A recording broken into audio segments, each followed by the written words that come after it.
In our last lecture, we studied about the Gauss law and its application, and by the help of Gauss law, we solved some kind of problem related to a circular ring, and that was also based on the question which was related to the charge distribution. By the charge distribution, we selected as a linear charge distribution and find out the electric flux at a point which is placed x distance from the center and on the perpendicular axis. And after that we studied about the Gauss law and its application. In Gauss law we studied about that whenever there is a closed surface and charge q is placed inside that closed surface, then the total flux related to that surface will be equal to, बताइए कितना होगा, flux related to a closed surface which is enclosed by charge q कितना होगा बताइए.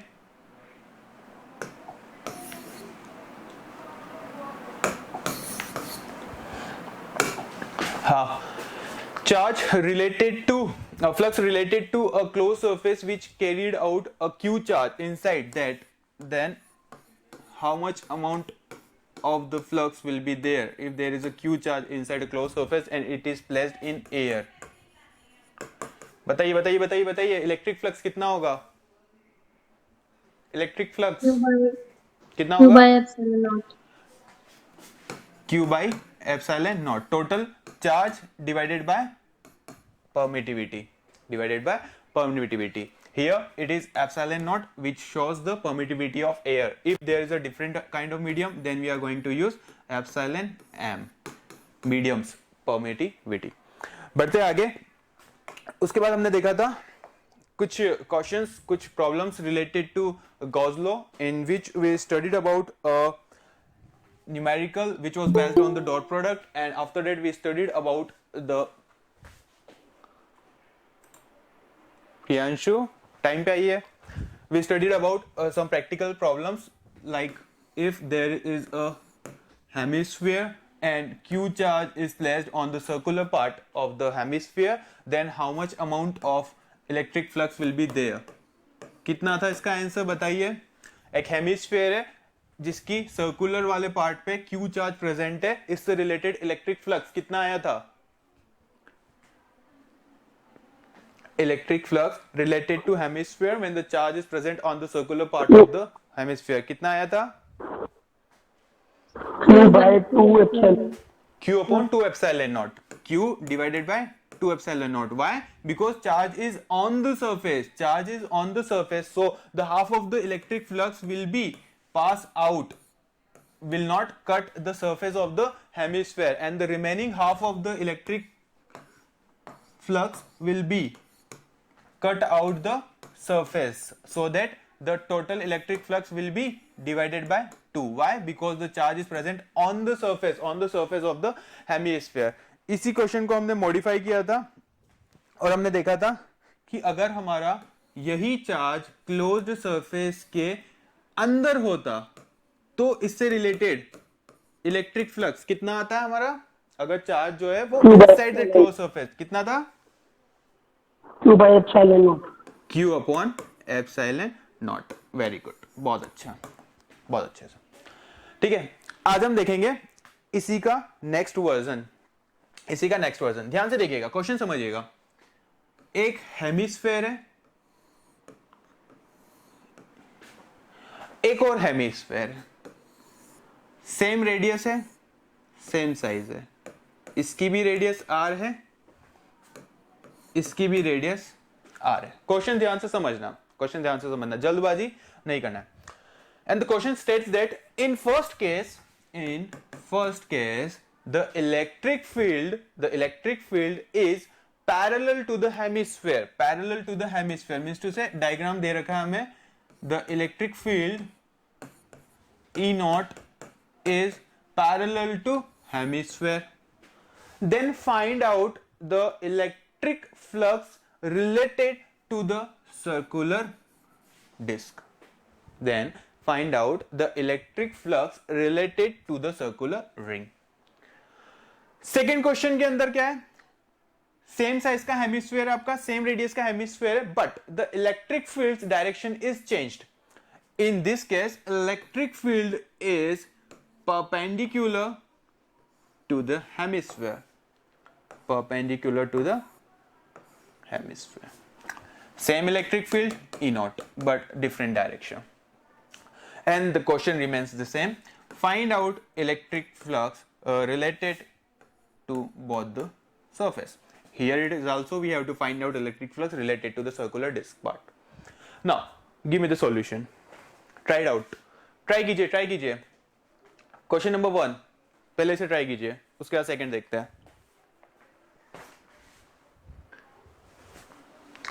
बताइए कैसे करेंगे, कोई आइडिया?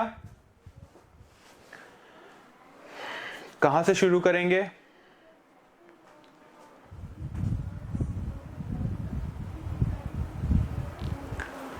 कौशिकी, हृदयांशी, वंदना, दीपक, प्रियांशु, बताइए कैसे करेंगे? सर ई डॉट ए और ई ए कॉस थीटा. कितना होगा फर्स्ट वाले केस के अंदर? कितना होगा? ई डॉट ए वेक्टर फॉर्म में या मैग्नीट्यूड फॉर्म में? सर वेक्टर फॉर्म में. वेक्टर फॉर्म में. Very good. E dot A is the formula for the electric flux. Elaborate it more, expand it. बताइए क्या करेंगे next step? E A cos theta. E A cos theta, very good, in the form of magnitude. E A cos theta. Next step. This one is not the final answer. Next, ये तो आपने formula mention किया है, that this one formula will be used in this problem. But what will be the solution? What will be the final answer of this problem? E A cos 90. कितना आएगा आपका? E A cos 90. Are you sure? No sir, 180. कितना आएगा? 180. How many of students are agree with cos 90? Okay, how many students are agree with cos 180?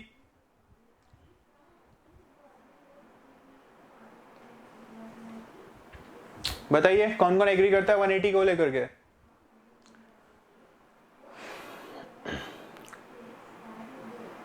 चलिए देखिए इस question को कैसे करेंगे. इलेक्ट्रिक फील्ड जो है वो हमारी जा रही है left to right, which is parallel to the hemisphere. And as we know that whenever we talk about the area vector, so first thing we carried out that here we have to find out with the related to the circular disc part. So we are going to consider the area. Which part of area? This one circular part of the area. And when we talk about the area vector for a closed surface, then what was the rule? The rule was that it must be moved away from the surface and do not cut another part of the surface. So here it is the area vector of that circular disc part. This one is the area vector for that circular disc part. Now what will be the magnitude of that area vector and the magnitude of electric field? The magnitude of electric field is given as E naught. The area vector's magnitude can be written as pi r square. Am I right? Pi r square will be the area magnitude of that circular disc part. Now let's talk about the angle. So area is moving downward and electric field is moving left to right. So angle between both will be, कितना होगा angle? 90 degree. cos 90 कितना होता है? cos 90 0. 1. कौन है? One वाला कौन है? सर 0. 0 होता है. तो cos 90 0, सारी की सारी टर्म क्या आ जाएगी? गायब आ जाएगी. क्या आएगा आंसर हमारा? Electric flux related to that circular disc part will be equal to 0. आया समझ में? आया? किसी को कोई डाउट? यस सर आ गया. अच्छा था क्वेश्चन, सिंपल था, लॉजिकल था. 1 मार्क के अंदर आपका आईआईटी के अंदर आ सकता है. इवन आपका ये वाला क्वेश्चन 1 मार्क के अंदर बोर्ड एग्जाम में भी आ सकता है. चलिए आगे बढ़ते हैं, देखते हैं next question, second part of this question, where the electric field is exactly perpendicular to the hemisphere. Now just give me the answer. Phi electric flux will be equal to कितना होगा बताइए, स्टेप बाय स्टेप चलते हैं. Formula will be same E dot A. Formula हमेशा आप जितनी form आती है उतनी फॉर्म लिख दीजिए, उससे क्या होगा आपकी प्रैक्टिस हो जाएगी और एग्जामिनर के ऊपर इंप्रेशन जाएगा कि हाँ बच्चे को ये भी आता है. ठीक है, जो भी आता है छाप देना उससे रिलेटेड. ऐसा नहीं कि आपका फॉर्मूला इलेक्ट्रिक फ्लक्स का चल रहा है और आप लिख रहे हो इलेक्ट्रिक फील्ड का, नहीं, गलत हो जाएगा. इलेक्ट्रिक फ्लक्स का रिलेटेड जो भी आपके फॉर्मूलाज है वो आप लिख सकते हैं. सेकेंड हो जाएगा ई ए कॉस थीटा. ई की value same E naught. E naught area, area कितना होगा यहाँ पे, magnitude pi are square. Now angle कितना होगा, एंगल एंगल बताइए, एरिया वेक्टर और इलेक्ट्रिक फील्ड के बीच में एंगल कितना होगा, 180. 180. Very good. Why? Because area vector will be perpendicular downward and electric field is perpendicular upward, so the angle between both is 180 degree. cos 180 degree. cos 180 कितना होता है, -1. -1. Very good. cos 180 is equal to -1. E naught pi r square cos 180 -1. तो -1 से multiply करेंगे तो answer आ जाएगा हमारा minus E naught pi are square. That will be the answer. Concept clear हुआ, क्वेश्चन समझ में आया. बढ़े आगे, किसी को कोई डाउट हो तो पूछिए. क्लियर है सबको? चलिए करते हैं एक और question.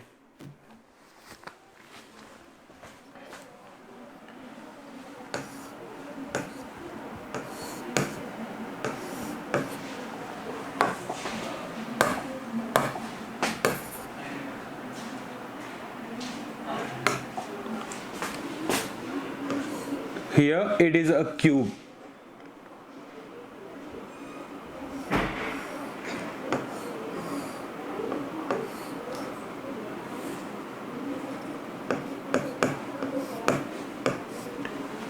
Here there is a cube and each side of the cube is equal to A. As it is a cube, so all the length will be equal to A. Now, electric field related to this cube is given as E naught x I cap. E naught x I cap is the electric field related to this system.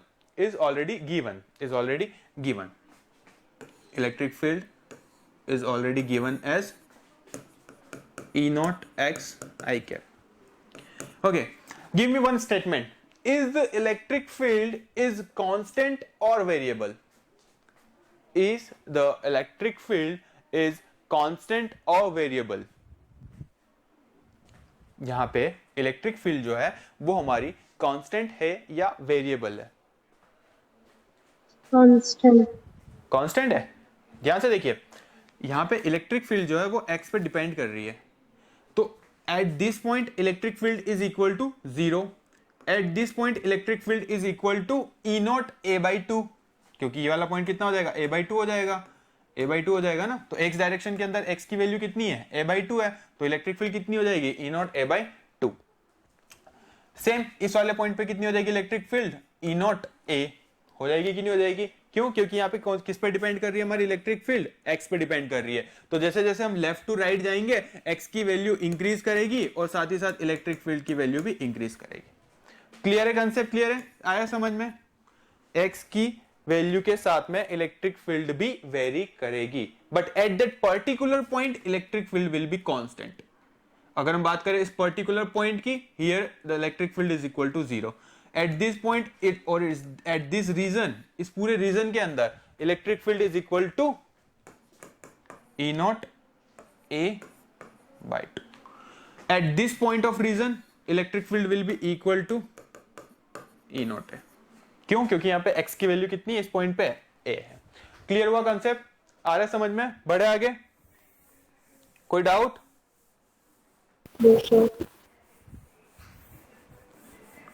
चलिए ठीक है, तो इस question में हमें और एक चीज दे रखी है that a is equal to 1 centimetre. अब ये सेंटीमीटर में दे रखा है, हम एसआई में काम करते हैं तो इसे कन्वर्ट कर देते हैं, तो ये हो जाएगा 10 to the power -2 metre. This data is in already given. Electric field E is equal to E naught x I cap. This one is given, A is given, and now what we have to do? We have to find out the electric flux related to the closed surface, and second that how much charge is present inside that closed surface Q. Two things that we have to find out. इन दो चीजों को हमें find out करना है। साथ ही साथ एक चीज और दे रखी है यहाँ पे, E naught is equal to 2.5 into 10 raised to power -5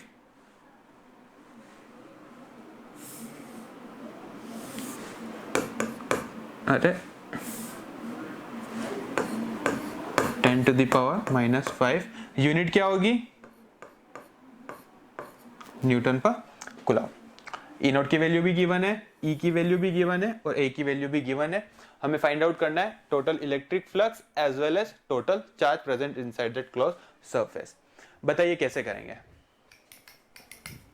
flux निकालना है पूरा क्लोज सरफेस के लिए और चार्ज निकालना है that how much amount of charge is present inside the close surface.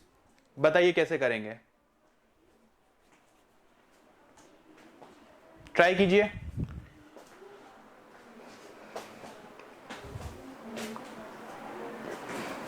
कैसे स्टार्ट करेंगे?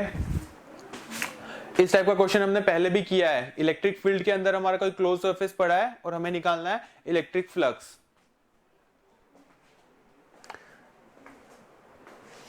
बताइए कैसे करेंगे? कहां से शुरू करेंगे?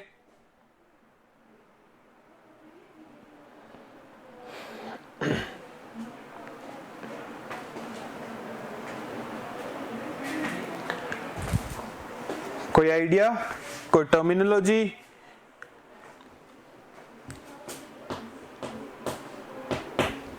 सोचो।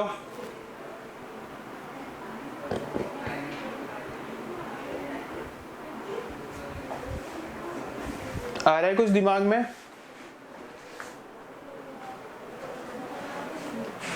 कैसे करेंगे बताइए?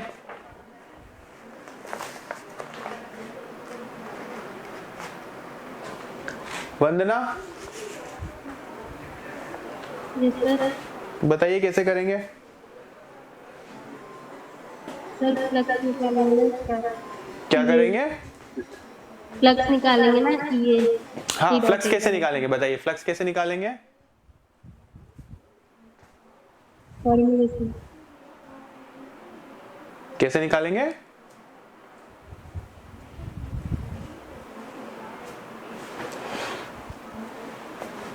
चलिए देखिए, मैं हिंट दे देता हूं, आप होमवर्क में कीजिएगा। टाइम क्योंकि कंप्लीट होने वाला है, लास्ट 6 मिनट्स आर रिमेनिंग। सो आपको एक हिंट दे देते हैं, उसके बाद आप घर पे सॉल्व कीजिएगा। नहीं आता है तो कल की क्लास में हम डिस्कस करेंगे। जब भी हम इस टाइप के क्वेश्चंस में फ्लक्स निकालना चाहते हैं तो हम क्या करते हैं, इसे इंडिविजुअल सरफेस में डिवाइड कर देते हैं, S1, S2, S3, S4, S5 and S6। Now ध्यान से देखिए, इलेक्ट्रिक फील्ड इस तरफ जा रही है, पहली सरफेस का एरिया वेक्टर इस तरफ जा रहा है, एंगल 90 डिग्री बन रहा है, एक दूसरे को कैंसिल आउट कर देंगे। सेम नीचे वाली इलेक्ट्रिक फ्लक्स की बात करें अगर हम सरफेस की, तो ये भी आप एक दूसरे को कैंसिल आउट कर देगा। थर्ड, जो पीछे वाली सरफेस है उसका एरिया वेक्टर पीछे की तरफ होगा और इलेक्ट्रिक फील्ड इस तरफ है, दोनों के बीच में एंगल 90 डिग्री, वो भी सरफेस हमारे किसी काम की नहीं है। फ्रंट वाली सरफेस की बात करें, area vector perpendicular outward to the surface, electric field from left to right, the angle between both the lines are 90 degree, so again both will get cancelled out. Now two surfaces are remaining, that one is left one and the right one. For left one surface, what will be the value of electric flux? अगर मैं इस surface का नाम दे दूं like surface number 5 and this one is the surface number 6, then what will be the magnitude of electric flux related to the surface number 5? For S5, electric flux for S5 will be equal to EA cos theta, E की value कितनी है हमारी, E naught x I cap, and A की value कितनी है हमारी, अगर इसकी साइड A है तो एरिया कितना हो जाएगा, A square, again the value of theta cos area vector perpendicular outward to the surface, electric field left to right, angle is equal to 180 degree, angle is 180 degree. But again we have to put the value of x, and what will be the value of x at this region, what will be the value of x at origin point, बताइए इस surface से related x की value कितनी होगी, 0.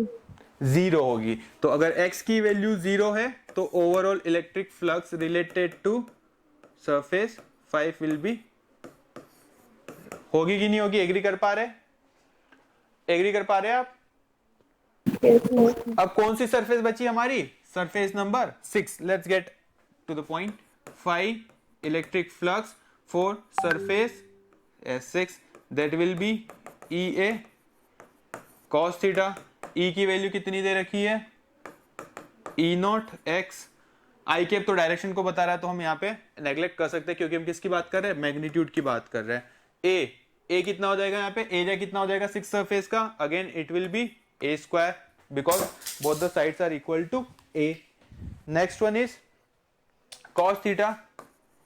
cos angle कितना हो जाएगा आपका, इलेक्ट्रिक फील्ड इस तरफ जा रही है, area vector perpendicular outward to the surface इसी तरफ जा रहा है, दोनों के बीच में एंगल कितना बनेगा, एंगल कितना बनेगा बताइए, 0.